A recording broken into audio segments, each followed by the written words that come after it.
Salut à tous, aujourd'hui nouvelle vidéo, on va réagir à Téléperformance. Téléperformance qui a perdu près de 29%, on va regarder ça, hein, 29% sur la même journée, elle est passée de 135 à moins de 100 à 95. C'est vraiment une grosse baisse, hein, sur une journée, c'est vraiment énorme.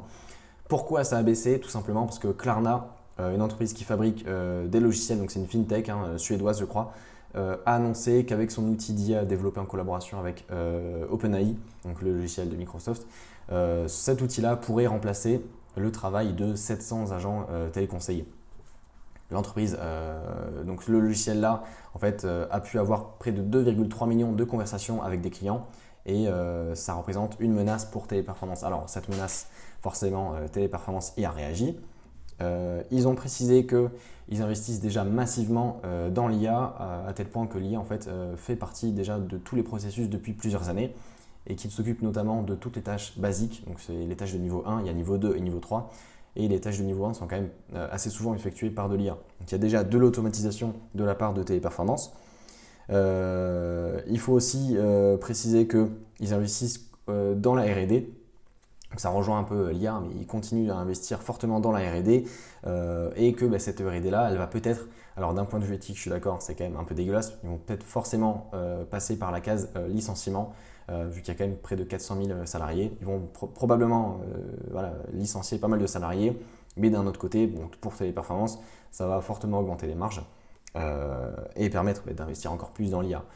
Le deuxième point, c'est qu'elle rachète ses actions. Téléperformance a prévu de racheter environ 500 millions d'euros d'actions. Alors le rachat d'actions est déjà en cours, hein, mais ils vont continuer à le faire. Et il y aura 300 millions de ces rachats d'actions qui vont être destinés à des annulations d'actions. Donc 300 millions sur les environ, on est à peu près à 7 milliards de market cap, ça fait à peu près 4 à 5% de rachat d'actions. Donc c'est quand même super intéressant et ça va venir booster les futurs résultats. En plus des rachats d'actions, il y a Majorel qui va être racheté. Donc Majorel, c'est une entreprise qui est dans la modération de contenu en ligne et qui pèse pour près de 2 milliards de chiffre d'affaires. Donc forcément, ça va faire une croissance de plus 20 à plus 25%.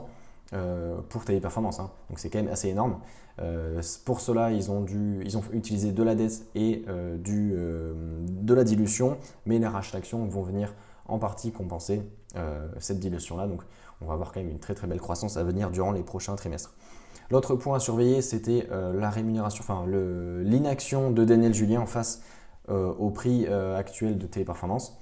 Alors moi, je n'ai pas forcément la réponse exacte, hein, mais j'ai un élément de réponse. C'est qu'en 2022 et donc en 2023, ça va être plus ou moins pareil, hein, on le voit, hein, les proportions sont quasiment identiques. En fait, le Daniel Julien a été rémunéré près de 20 millions d'euros en 2022.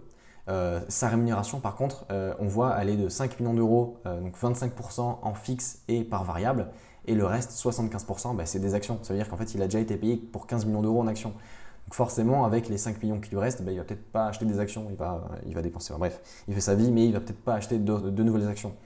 Ça, c'est le point important et je pense que c'est quand même assez important de le comprendre. Parce qu'il y a quand même pas mal de gens qui se disent ouais, mais pourquoi, c'est le fondateur, il achète pas, mais en fait 75% de sa rémunération c'est en actions. Donc il n'a peut-être pas forcément d'intérêt majeur à réinvestir encore plus. Voilà, donc tout ce qui est rémunération, on en a parlé. Et ensuite, le problème sur le point de vue qualitatif, en fait, pour Téléperformance, c'est est-ce qu'ils vont réussir à intégrer correctement l'IA et surtout, est-ce que les entreprises vont continuer à se tourner vers Téléperformance ou alors est-ce qu'ils vont juste développer des logiciels en interne ou par exemple faire l'acquisition d'un logiciel comme Klarna. Moi, ce que je pense, c'est que Téléperformance va continuer à fournir des entreprises pour leurs relations clients, parce qu'ils ne font pas que la relation client, ils font aussi plein de conseils numériques, des prestations numériques, voilà, ils font plein d'activités. Et donc, ils ont quand même une plus-value, une valeur ajoutée à apporter aux entreprises par rapport à un simple logiciel d'IA qui va tout juste remplacer les agents de téléconseillers. Ça, c'est le point de vue qualitatif. On va passer sur le quantitatif. Donc, je vous ai préparé un DCF. Et on va voir tout de suite sur le DCF que, alors voilà, je préfère d'abord vous montrer un scénario où il n'y a pas de croissance. On va d'abord partir sur un scénario où il n'y a pas de croissance perpétuelle ni de croissance tout court, donc 0% et 0%. On voit que le coût du capital ici, il est de 9%. Je vais vous montrer ça plus en détail. On a un bêta de 1,5 et un coût de la dette de 3,85%. Donc le bêta me paraît assez élevé, mais je préfère un bêta qui est quand même plutôt conservateur plutôt qu'un bêta qui est trop optimiste. Ce qui nous donne donc bien le coût du capital de 9,36%. Et ensuite, On atterrit sur la fair value et on voit tout de suite en fait que le prix de l'action actuelle, donc 110 € à peu près, et correspond à la valeur du DCF s'il n'y a pas de croissance. Le prix actuel n'implique aucune croissance. Donc c'est quand même très très important parce qu'on l'a dit, hein, le prix actuel n'implique aucune croissance, mais Majorel va quand même apporter plus de 2 milliards d'euros de chiffre d'affaires à Téléperformance durant les prochains trimestres. Et en plus de ça, il y a des synergies qui sont prévues. C'est-à-dire que dans leur ancien communiqué, Téléperformance avait prévenu que l'acquisition de Majorel permettrait de diminuer les dépenses de 150 millions d'euros. Donc si vous combinez les hausses de chiffre d'affaires et les baisses de dépenses, ça va vous faire un business, ça va vous faire un bénéfice qui va vraiment exploser durant les prochains trimestres. En plus du DCF, on va regarder aussi la dette, parce que je pense que c'est un point assez important aussi.